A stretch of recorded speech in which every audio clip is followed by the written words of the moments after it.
आपका प्यारा परिवार स्वस्थ, सुरक्षित, सुखी एवं समृद्ध रहे, यही प्रार्थना के साथ मैंने पहले एक वीडियो में बताया था कि सफेद गुड़हल का पौधा घर में लाके रखो और 24 घंटे में वो मुरझा गया तो समझना घर में कुछ किया कराया हुआ, टोरा टोटका, जादू टोना किया हुआ है।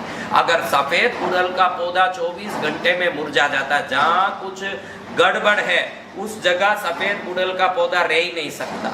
फिर भी कई लोग ऐसे कहते हैं कि भाई सफेद गुड़हल का पौधा कहाँ लाए, कहाँ रखे महाराज, लेकिन हमारे को तो लगता है कि कुछ न कुछ हमारे घर में किसी ने कुछ बांध दिया है, कुछ डोरा टोना कर दिया है, कोई टोटका कर दी है, कोई परेशानी कर दी है। कैसे समझे महाराज? तो आपको बता दूं, अगर आपको ये सफेद गुड़हल का समझ नहीं आ रहा कि कैसे समझूं, तो सबसे सरल है कि किसी घर को किसी ने बांध दिया, दुश्मन ने, या आपके घर को किसी ईर्ष्या वाले रिश्तेदारों ने, पड़ोसियों ने किसी प्रकार से जादू टोना कर दिया है, तो बहुत सरल है। आज ये छोटी सी वीडियो से आप समझ लो कि जिस घर में काले भंवरे उड़ने वाले, काले मक्खियां, वो छोटे छोटे ऐसे चल के आते हैं, मक्खी मकोड़े, ये नहीं, ऐसे जो मधुमक्खी होती है ना, उस टाइप के काले रंग के भंवरे होते हैं जो उड़ उड़ के आते हैं। और भले ही वो 100 किलोमीटर दूर हो और आपके घर में कुछ कराया है, जादू टोना किसी दुश्मन का है,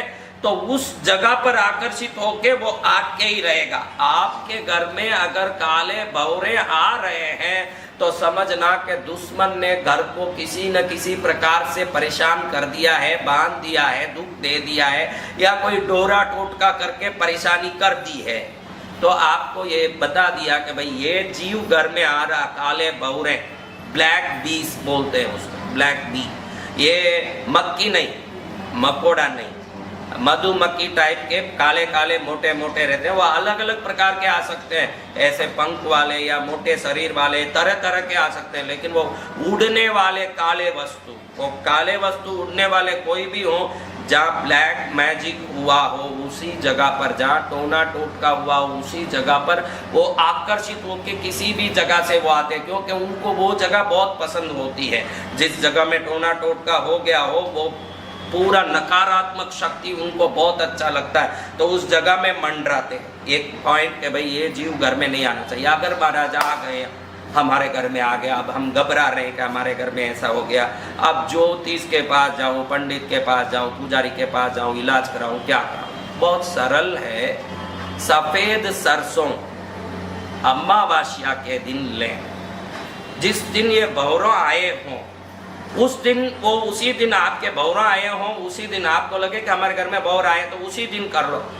बाद में एक अमावस्या को भी करो। सफेद सरसों को कपूर, अच्छे से कपूर का पाउडर करके, बरास कपूर हो, सादा कपूर हो, क्योंकि मैं बरास बोलता हूँ, वो भीमसेनी कपूर होती है, हम उसी से कोई भी कर्म करना चाहिए, क्योंकि वो शुद्ध कपूर होता है, बाकी सब केमिकल होते हैं। भीमसेनी कपूर का चूरा कर लो, सफेद सरसों ले लो, कम से कम 100 ग्राम सरसों, 100 ग्राम कपूर, दोनों कपूर पाउडर, भीमसेनी कपूर, दोनों मिक्स कर लो। एक मिट्टी के कोरे में, मिट्टी का कोई प्लेट में उसको डाल के जला दो, उसका अच्छे से जलने दो थोड़ी देर, फिर वो जलते जलते को बुझा दो, पूरा जलने के बाद बुझा दो, धुआं निकलेगी सफेद सरसों की, कपूर से जलने के कारण पूरा जलने के बाद भयंकर धुआं निकलेगी। ये धुआं को आपके हॉल में, हर कमरे में, लेटरिन बाथरूम तक, बाहर भी एक बार अगर पूरी तरह खुला हो या जितना खुला हो, पूरा राउंड मार के ये धुआं दिखा दो। जैसे ही ये धुआं पड़ेगी, कितना बड़ा तंत्र मंत्र किया हो, अगर कोई पुतले को भी सुई चुबा के आपको परेशान करता हो, कोई विष्टा में आपका तंत्र मंत्र पानी में घोल दिया हो, आपको खिला पिला दिया हो, कैसा भी तंत्र मंत्र हो, ये सफेद सरसों का धुआं घर में दिखाते घर पर जो बंधन है वो टूट जाएगा, घर पर जो टोना टोटके का असर है वो खत्म हो जाएगा। उसके बाद हर महीने एक बार ये करते रहो, 12 महीने 18 महीने उस घर में रहना आप करते रहो। वापस भंवरे आ रहे हैं तो समझना कुछ न कुछ वापस कर रहा है कोई।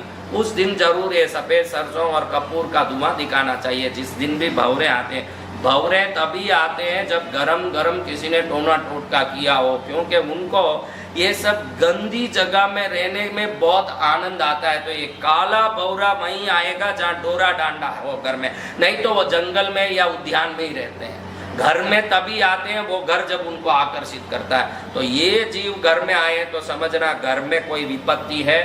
तो इसकी उपाय भी मैंने बता दी। सफ़ेद सरसों को कपूर से जला के आप निश्चिंत होकर के घर में आनंद से। दर्शकगण ध्यान दें, यहाँ जो भी बैठे हैं उन लोगों ने जो सवाल किया तब मुझे याद आया कि मैं जो सफ़ेद सरसों बोलता हूँ, मार्केट में इसे पीले सरसों भी बोलते हैं। पीला सफ़ेद में कोई भेद नहीं है, जो पीला है वो ही सफ़ेद सरसों, दो नहीं है। इसलिए आप पीला सरसों बोल के दें या सफ़ेद सरसों बोल के दें, वो खरीदें और आराम से करें, मंगल से अपना जीवन यापन करें। यही मंगल कामना। बोलो पद्मावती माँ की जय।